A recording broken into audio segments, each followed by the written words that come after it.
One thing about tough economic times that you could say maybe is a benefit, it's that you start questioning traditional pathways to success. People are forced to think outside the box, reevaluate what's considered a necessity or a frivolity, to ask themselves what risks are really worth taking.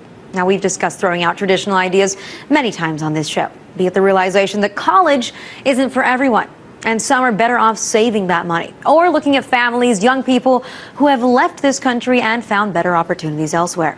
Well, now comes another idea.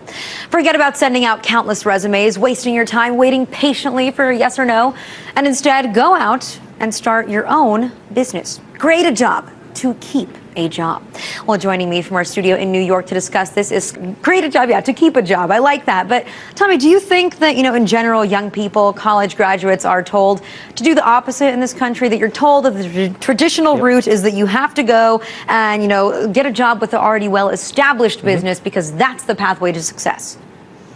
100%. I mean, we've been told. But of course, the argument here, which you yourself note, is that a lot of people say that starting a business is, it's very risky. I mean, you have absolutely no guarantee that you're bound to succeed there. So why should people take this risk?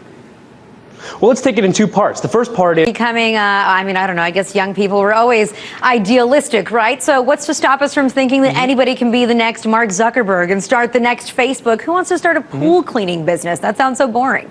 Real fast. But how simple is it really for someone to create a small business that doesn't necessarily have their parents to fall back on, whom they can move in with after college, live in their basement until they get the money together, until they find the right contacts to help them start a business? I mean, for those people that are really barely just getting by, that might have kids to support, is starting a business really an easy option? Well, going to be out of options. Well, you yourself ask whether this generation is really ready to do that, whether they're ready to step outside of the box. Do you have an answer to your own question? Do you have faith in them?